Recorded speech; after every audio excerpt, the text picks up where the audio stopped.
ela tinha uma aversão ao pai e não sabia de onde vinha aquilo. Ela se abria com a mãe: mãe, eu não entendo, tipo, eu tenho ojeriza ao meu pai. E aí ela foi submetida ao teste de Rorschach e ela descobriu lá no teste de Rorschach que a aversão que ela vinha do pai era que quando ela era adolescente, em Tremembé, pra tu ter uma ideia, que aí era aquilo que a gente estava falando, mas que ele vai fugir, vai sair na saidinha e não volta mais. Eles cumprem essa regra. A maior prova que eles cumprem direitinho é que do pai se converteu numa ojeriza. Ela entende no complexo de Tremembé que atrás não tem nem muro. É uma cerca, tem as muralhas assim, mas aí atrás tem um Vale do Paraíba, que é uma floresta, que é um desfiladeiro que dá lá no Rio Paraíba do Sul. Mas se eles quiserem, eles saem. Mas eles não vão sair. Eles não vão sair, porque se você já tá isso é no semiaberto. Entendi. No semiaberto, tipo, se você progrediu pro semiaberto, a tua liberdade tá chegando, só tu esperar um pouco. E já tá saindo a conta-gotas por conta da saidinha. Então, pode abrir o portão lá. Aliás, ainda te diria mais, em algumas penitenciárias que eu visitei, as pessoas que estão no semiaberto, elas trabalham, inclusive, limpando, varrendo as folhas secas da entrada da penitenciária. Quando entra, assim, tu já vê os presos lá, tudo trabalhando, varrendo, colhendo folha. Interessante, folha seca. Perfil diferente mesmo, né? Mas aí tu vai conversar com o cara matou a família inteira, matou a mãe, matou a filha, matou o namorado, matou a namorada. Tipo, sempre umas paradas assim.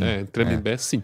O perfil maior de Tremembé é esse. Quem tá em Tremembé? Crimes bárbaros contra membros da própria família.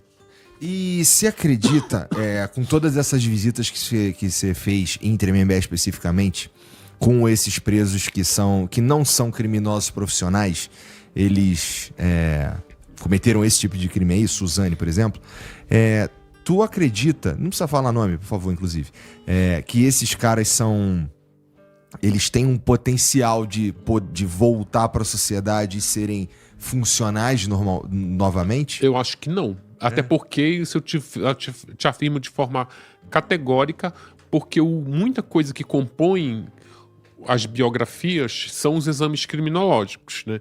Isso aqui é para o público poder entender. E eu também, porque eu não sei. Quando um preso tá lá cumprindo pena, vamos dar nomes, né? Suzane von Richthofen matou o pai e a mãe. E aí ela pegou uma pena de quase 40 anos. E aí ela começa a progredir de pena. Quando ela vai pro regime semi-aberto, que é o regime mais brando, ela tem que fazer, todos eles têm que fazer o teste de Rorschach, tem que fazer os exames criminológicos. O exame criminológico, que é a juíza que manda, a juíza da execução, olha, ela vai progredir, já está no lapso temporal, pode migrar para o regime semi-aberto, mas não quer dizer que cumpriu um sexto da pena, a porta da penitenciária abre, tchau, tô indo. Não, chega aqui que a gente quer saber como tá a tua cabeça, porque tu matou teu pai e a tua mãe. Senta aqui com uma psicóloga. Aí a própria juíza escreve, a juíza ou o promotor de execução, escreve dentro do processo de execução penal as perguntas que a psicóloga tem que fazer para ela. Na verdade, não é as perguntas, o que a psicóloga tem que trazer para a juíza.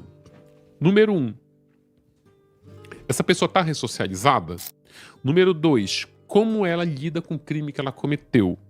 Número 3, ela vai voltar a cometer crimes se ela for posta em liberdade? E aí por aí vai. Aí a psicóloga pega esse questionário, faz os exames lá, as sessões, as terapias, e aí ela vai para casa, que é uma psicóloga forense, escreve um relatório e manda para a juíza. Aí a juíza lê aquilo e ela decide se pode ir ou não. Se você ainda não demonstra arrependimento, por exemplo, você não sai. Para você ter uma ideia, o Daniel Cravinhos pegou a mesma pena que a Suzane, mas em 2018 ele foi para o regime aberto, foi cumprir o resto da pena em liberdade. A Suzane só conseguiu isso em início de 2023. Porque ela não demonstrava arrependimento. Ela, quando faziam aqueles testes projetivos, que é o teste de Rorschach, mostrava que ela era uma pessoa manipuladora, que ela era uma pessoa que tinha agressividade camuflada. No quesito lá, vai voltar a cometer crime? A psicóloga escreveu, olha, se ela tiver uma demanda muito importante para realizar e ela sofrer uma pressão social, que eles chamam de pressão ambiental, que ela pode vir de um prazo que tu não está cumprindo, de uma crítica que tu recebeu, de um desejo por realizar algo e tu está muito pressionado para isso, ela poderia vir a cometer crime. Não necessariamente matar o pai e a mãe, até porque ela já matou, né? Mas enfim, ela poderia cometer crimes. Aí isso fazia com que a juíza dissesse, vou deixar mais um pouquinho aí. E aí passa 2 anos, esses exames projetivos, eles têm que ser feitos de 2 em 2 anos, porque se for aplicado agora, vai dizer, o Igor é uma pessoa ambiciosa, ele é invejoso, é isso, aquilo, outro. Fizer daqui a 2 anos vai dar a mesma coisa, porque os traços da tua personalidade não mudam. E aí a Suzane era sempre os mesmos. Chegou o momento que a juíza falou, olha, ela não vai mudar, ela é isso aqui, ela já tem o direito de estar livre há muito tempo, pegou e soltou. Entendi. Tu tem acesso a esses lados? Sim. Algum já te chocou, cara? Eu acho que não, porque eles são muito técnicos, sabe? Ele é muito... Mas não, o que me choca mais... Porque assim, não dá pra tu... Sabe por que eu não me choco? Porque... Só por exemplo, teste de Rorschach, que é o mais revelador. Porque o teste de Rorschach é um teste projetivo aplicado por psicólogos. Ô, Vitão, coloca na tela aí o que seria um teste de Rorschach. Pranchas. Eu acho que é R-O-S-C-H-A-R... Não, é R-O-S-C-H-A-C-H. C-H, tá. Aí, exatamente. 10 pranchas. Tá, Esse aí não, é fake. Aquele ali, é esse aí. Tá. Aqui, esse. Esse... Nossa, tem... a gente... tecnicamente... São 10 pranchas. O paciente, essas pranchas são apresentadas uma a uma. Por exemplo, aquela primeira lá... Ele tá, inclusive, na ordem. 1, 2, 3, 4, 5, 6, 7, 8, 9, 10, exatamente. Ele é primeiro apresentado aquela prancha. Aí ele vai dizer tudo que ele vê naquela prancha, aquela lá de cima. Eu vi isso, vi morcego, vi um dragão, vi uma planta, vi uma moa, e a psicóloga anota tudo. E aí depois ele vai para a prancha número 2, 3. No final da sessão, ela leva todo o que ela chama de inquérito, que é tudo aquilo que ela escreveu, que a pessoa viu nas pranchas, e aí depois com base nesse inquérito ela faz um laudo. Existe um livro, eu tive que ler uns 2 livros assim, daqueles que os psicólogos usam para poder entender como funciona. E aí com base nisso ele faz um laudo. O laudo de Rorschach, ele vai trazer à luz todos os sentimentos que você esconde. Por exemplo, se você for uma pessoa invejosa, você não vai assumir que você é uma pessoa invejosa. Normalmente a gente nem... O invejoso talvez nem saiba que ele é um invejoso. Ou se saiba, ele esconde. Ou se sabe, esconde. Acha que é o outro que é, e não ele. Só que aí o laudo, ele arranca isso de você. Esse teste, no Brasil, ele é aplicado em presos que cometeram crimes violentos contra membros da própria família, presos por crimes... e é para saber se a pessoa vai novamente cometer crimes que são crimes graves, né? Enfim. E até um tempo atrás eles eram aplicados nos delegados da Polícia Federal aprovados no momento da admissão. Eu sei que as grandes corporações aplicam nos seus CEOs e nos seus diretores mais importantes. E é basicamente para entender personalidade de quem está sendo testado. Sim. Tá. Saber quem é você. Tu já submeteu ao teste? Não, então, quando eu tava fazendo o livro da Suzane é o que mais explora o teste de Rorschach, tanto que cada capítulo abre com uma imagem dessa. Só que aí, primeiro que eu não acreditava, eu sempre... Quando eu vi a primeira vez, a Suzane não passou no Rorschach, mas o que é Rorschach? Aí a pessoa me explicava. Eu lembrava daqueles testes que tinham em revistas. Veja se você é ciumento. Aí tu vai lá preenchendo e sai o negócio. Associei a isso. E aí, tem um monte na internet. E aí eu começava, gente, como é que uma pessoa não é solta porque faz um teste? Eu menosprezava. E aí eu fui conversar com umas psicólogas, só que eu precisava entender mais profundamente para poder escrever sobre. E não era para eu não tava ali para conversar com uma psicóloga simplesmente para satisfazer minha curiosidade. Que porra é essa? Eu queria saber profundamente para poder escrever sobre. E aí eu lembro que eu conversei com várias psicólogas, aí eu lembro de uma que perdeu a paciência comigo, ela falou assim, olha, você nunca vai entender o que é o teste de Rorschach, porque ele é uma especialização do curso de psicologia que dura 2 anos. Como é que tu quer aqui numa entrevista de 2 horas saber profundamente o que eu levei 2 anos pra... Aí eu falei, gente, essa mulher me desafiou. Aí o que eu fui atrás? Eu fui atrás dos livros. E aí agora tu sabe o que é. Agora eu sei o que é profundamente. E sabe que... E acredita que funciona. Ah, não, agora tô super convencido. Que aí eu fui ler os livros. Cara, cada livro, assim, o menor deles tem 600 páginas. Tá. Que é o livro que os psicólogos usam no curso de especialização. Que aí eu fui descobrir que não é simplesmente o teste da revista. Ele é uma coisa mais profunda. Ele, inclusive, envolve até matemática. Porque, por exemplo, quando tu bota uma prancha lá, tu fala, eu vi um morcego. Tu tem que dizer onde você viu, você aponta na prancha onde você viu, que aí, na hora lá que a pessoa vai compor o laudo, ela vê aquela prancha com umas linhas assim, um número, uma letra. Se você viu aqui um AB, tu vai lá e revela o traço da tua personalidade com base nessa combinação. Que interessante. É uma coisa louca. Cada prancha dessa, no livro lá, eu chamo de manual, mas não é manual. Os psicólogos não vão me cancelar.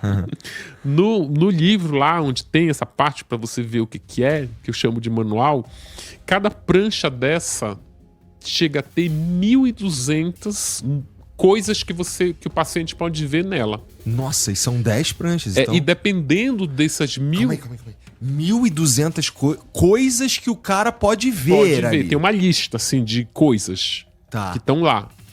E aí, dependendo do que ele viu, dessas 1.200 coisas, ainda tem uma variação onde ele viu. Tá. Tipo, por exemplo, se ele viu aqui, né, quando vai aquela combinação assim, das linhas assim, ele viu onde? Ele viu aqui, aí significa uma coisa. Não, ele viu isso que tá escrito aqui, a cobra, mas ela não ele viu aqui, ele viu aqui. Aí significa uma outra coisa. Isso significa, pelo que você está falando aí, as pessoas conseguem, ao olhar para uma prancha específica, vamos dizer, a prancha 3, na prancha 3 eu posso ver coisas... Tem uma que parece que tem, eu não sei se é a 3, mas tem uma que parece que tem uma gravata borboleta vermelha bem no meio. Assim. Qual é? Bota de novo. Põe de novo aí na tela aí. Isso significa que eu poderia... É uma prancha colorida? É. Que ela tem, acho que as 3 últimas são coloridas, tem duas cores, preto e vermelho. Então, eu tô falando de uma que eu acho que é preto e vermelho. Na imagem que o Vitão mostrou, ela tava mais em cima, assim. Então, pelo que você está dizendo, uma pessoa, ela pode... Aquela ali, a terceira ali, mesmo. Parece que tem uma gravata borboleta bem no meio ali, entre 2 pessoas que estão se olhando, ou talvez ali 2 taças de vinho ali embaixo, um rim e outro rim. Então... Mas cada prancha tem uma função específica. Ah, é? Tem. Eu não vou ficar... Os psicólogos não gostam muito que a gente fica, porque é tipo prova do Detran. Você não pode... Isso é levar com cola. Mas aí, dependendo da prancha... Por exemplo, tem uma prancha aí que eu não vou dizer qual é, que tudo que você responder sobre ela tem a ver com a sua sexualidade. Muito interessante. Tem uma outra prancha que tem aí, que tudo que você responder tem a ver com a figura do seu pai. Muito interessante. E das figuras que exercem poder sobre você, como, por exemplo, um presidente da república, um seu chefe. Então, tudo que você disser que viu nessas pranchas vai comprar um laudo que vai revelar a relação que você tem com o seu pai. Muito interessante e para por aí mesmo, porque eu não quero saber, porque um dia, se eu for... Isso é interessante, cara, eu gostaria de fazer um teste desse daí, porque e para fazer esse teste da maneira mais assertiva possível, é importante que eu não saiba essas informações aí. Sim. Tem um outro detalhe também que é importante deixar claro, que o teste ele não é uma coisa... Não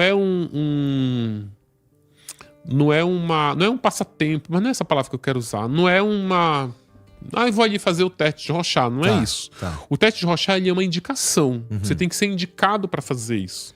Eu não posso contratar um cara pra me aplicar o... Você pode, mas aí você tá se divertindo. Entendi.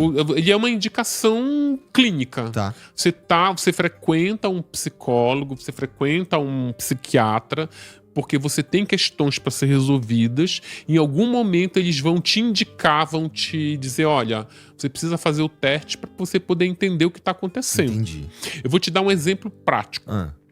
Tem uma mulher que ela tinha uma aversão ao pai e não sabia de onde vinha aquilo. Tá.